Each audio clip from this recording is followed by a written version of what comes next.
हो रही थी। किसी ने घर की कुंडी खटखटाई। अम्मी देखो, शायद अब्बू आ गए हैं, दरवाजा खोल दो।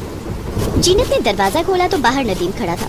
वो बारिश में पूरी तरह से भीग चुका था और छींक रहा था। अंदर आइए और जल्दी से कपड़े बदल लीजिए, नहीं तो आपको सर्दी हो जाएगी। मैं आपके लिए काढ़ा बना देती हूँ। नहीं जीनत, रहने दो, मुझे काढ़ा नहीं चाहिए।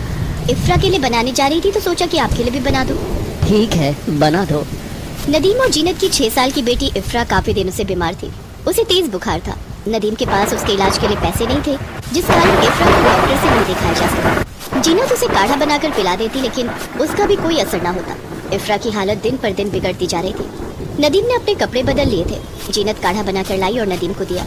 क्या हुआ, आज भी कोई काम नहीं मिला?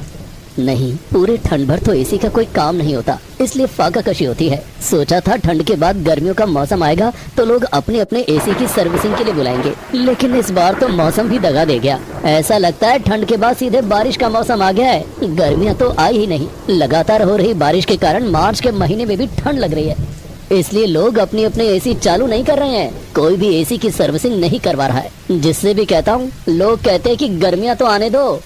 इस बार नवाब साहिब ने भी एसी ठीक करवाने नहीं बुलाया?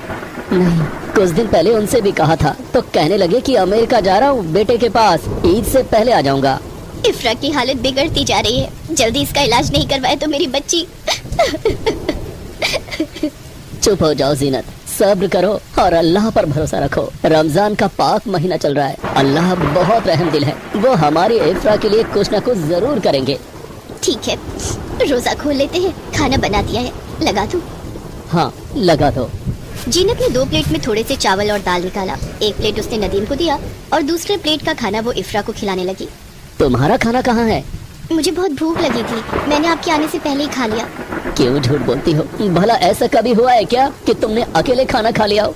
मुझे सब पता है, घर में राशन खत्म हो गया है। आओ मेरी थाली में खा लो, मिल बांट कर खाएंगे तो दोनों का पेट भर जाएगा। जीनत इफ्रा को अपने हाथों से खाना खिला रही थी और नदीम जीनत को। तीनों खाना खाकर सो जाते हैं। अगले दिन आज मौसम साफ है, बाहर जाकर देखता हूँ, शायद कहीं कोई काम मिल जाए। नदीम काम की तलाश में बाहर निकलता है। वो नवाब साहिब के घर के बाहर से गुजर रहा था तो देखता है कि उनका नौकर हाथ में झोला लिए कहीं जा रहा था। नदीम ने उनके नौकर फैजान से पूछा, नवाब साहब आ गए क्या? हाँ, मालिक कल रात ही अमेरिका से लौटे हैं। अच्छा, ठीक है। नदीम तेज कदमों से नवाब साहिब के घर की ओर जाता है। सलाम हुजूर। अरे नदीम, आओ आओ, कैसे हो? आपकी दुआ है मालिक। मालिक, सभी ऐसी ठीक कर दूं? अभी तो नहीं नदीम। मालिक, मुझे पैसों की बड़ी सख्त जरूरत है, बिटिया बीमार है, इलाज के लिए पैसे नहीं है। आप एसी की सर्विसिंग करवा लेते तो मेरी थोड़ी कमाई हो जाती। इस साल तो गर्मियों का मौसम आता नहीं दिख रहा, एसी चलाए भी तो कैसे? नवाब साहिब ने इतना कहा ही था कि तभी बादल गरजने लगे और जोर जोर से बारिश होने लगी। नवाब साहिब और उनकी बेगम लॉन से घर की ओर भागे। नदीम भी अपने घर की ओर दौड़ पड़ा। घर के अंदर जाकर, इतनी तेज बारिश हो रही है, खुदा खैर करे, ऐसा लगता है कहीं जलजला ना आ जाए। तभी नवाब साहिब की नजर अपने खाली हाथ पर पड़ी। अरे मेरा फोन कहाँ गया? बेगम, आपने मेरा फोन देखा? नहीं, मैंने आपका फोन नहीं देखा। कहीं बाहर लॉन में तो नहीं गिर गया? नवाब साहिब उसी बारिश में छाता लेकर लॉन में गए और फोन तलाशने लगे, लेकिन उन्हें फोन नहीं मिला। फोन तो लॉन में भी नहीं है। जरूर नदीम ले गया होगा। क्या मतलब? आप कहना चाहते हैं कि उसने मेरा फोन चुरा लिया? हाँ, आपने देखा नहीं पैसों के लिए कितना गिड़गिड़ा रहा था? उसे पैसों की सख्त जरूरत है। मैं देख रही थी कि वो लगातार आपके फोन को घूर रहा था। उसी ने आपका फोन चुराया है। लेकिन मेरा दिल कहता है कि उसने फोन नहीं चुराया। ठीक है, भूल जाइए अपने लाखों के फोन को। भूल जाइए कि आप उसे अमेरिका से लाए थे। मैं कहती हूँ एक बार पुलिस में शिकायत तो कीजिए, वो आपका फोन खुद लौटाने आएगा। नवाब साहिब बेगम की बातों में आ गए और थाने में फोन घुमा दिया। बारिश खत्म होते ही थानेदार नवाब साहिब की हवेली पर हाजिर था। नवाब साहिब ने फोन चोरी की शिकायत दर्ज करवाई और आरोप नदीम पर लगा दिया। पुलिस नदीम के घर पहुंची। नदीम कौन है? अरे थानेदार साहब, आप? हाँ मैं, चल थाने। लेकिन मैंने क्या किया है? तूने नवाब साहब का इम्पोर्टेड फोन चुराया है। नहीं थानेदार साहब, नवाब साहब को जरूर कोई गलतफहमी हुई है, मैंने चोरी नहीं की। ये सब थाने चलकर कहना। ठीक है, मैं चलने को तैयार हूँ, लेकिन मुझे थोड़ी देर की मोहलत दे दीजिए, नमाज पढ़ लूं। ठीक है। नदीम नमाज पढ़ता है और उसके बाद वो थानेदार के साथ थाने चला जाता है। अम्मी, पुलिस क्यों आई थी? अब्बू को कहाँ ले गई है? जीनत ने अपने आंसू पोंछते हुए कहा। तो चिंता मत कर मेरी बच्ची, अब्बू थोड़ी देर में घर आ जाएंगे। जीनत का दिल बहुत घबरा रहा था। बेटी की बिगड़ती हालत और उस पर पति पर चोरी का इल्जाम।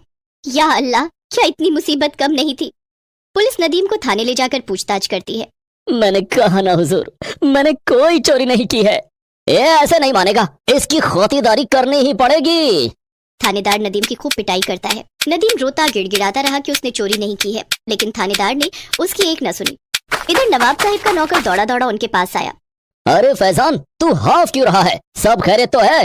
मालिक, आपका फोन। ये तुझे कहाँ मिला? आपके कुर्ते की पॉकेट में था। मैं कुर्ता लॉन्ड्री में देने जा रहा था। जब मैंने पॉकेट चेक की तो मुझे फोन मिला। नवाब साहिब बहुत दुखी हुए कि नाहक ही एक बेकसूर पर चोरी का इल्जाम लगाया। उन्होंने थाने में फोन मिलाया तो हवलदार ने फोन उठाया और बता दिया कि थानेदार साहिब नदीम की धुलाई कर रहे हैं। नवाब साहिब ने उसी समय ड्राइवर को गाड़ी निकालने के लिए कहा। कहाँ जा रहे हैं? अपने गुनाह का प्रायश्चित करने। नवाब साहिब ने ड्राइवर को थाने चलने के लिए कहा। वहां जाकर देखा तो थानेदार अब भी नदीम की पिटाई कर रहा था। नवाब साहिब ने आवाज लगाई। रुक जाइए थानेदार साहब, फोन मिल गया है। नवाब साहिब की आवाज सुनकर थानेदार ने नदीम को छोड़ दिया और लॉकअप से बाहर आया। ये आप क्या कह रहे हैं? उस दिन जब बारिश होने लगी तब मैंने अपना फोन कब अपनी जेब में रख लिया, मुझे याद ही नहीं। अभी ये फोन मेरे नौकर को मिला। नदीम को छोड़ दीजिए। थानेदार नदीम को छोड़ देता है, लेकिन नदीम की हालत बहुत बिगड़ चुकी थी। या खुदा, हो सके तो इस गुनाह के लिए मुझे माफ करना। नवाब साहिब उसी समय नदीम को अपनी गाड़ी में बिठाकर अस्पताल ले जाते हैं और उसका इलाज करवाते हैं। इधर नौकर ने रजिया बेगम को सारी सच्चाई बता दी। सच जानकर बेगम भी बहुत शर्मिंदा हुई। कुछ फल और मिठाइयाँ लेकर नदीम के घर पहुंच गई तो देखा कि नदीम की बेटी इफ्रा कई दिनों से बीमार है। रजिया बेगम ने इफ्रा को अस्पताल में भर्ती करवाया। नदीम और इफ्रा के इलाज का खर्चा नवाब साहिब ने उठाया। जब तक दोनों ठीक नहीं हो गए तब तक उसके घर का खर्चा भी उठाया। इतने दिनों में रमजान का महीना खत्म हो चुका था और दूसरे दिन ईद का त्योहार था। नदीम और इफ्रा दोनों ठीक हो चुके थे। नवाब साहिब ने फैजान को नदीम के घर भेजा। क्या बात है फैजान? मालिक ने कहा है कि सभी कमरों की एसी की सर्विसिंग करनी है आज ही। ठीक है, चलो चलता हूँ। नदीम उसी वक्त नवाब साहिब के घर पहुंचा और सभी 11 कमरों के एसी की सर्विसिंग की, जिसके बदले में नवाब साहिब ने उसे अच्छी खासी रकम दी। उन पैसों से नदीम और उसके घर वालों ने बड़ी खुशियों के साथ ईद का त्योहार मनाया।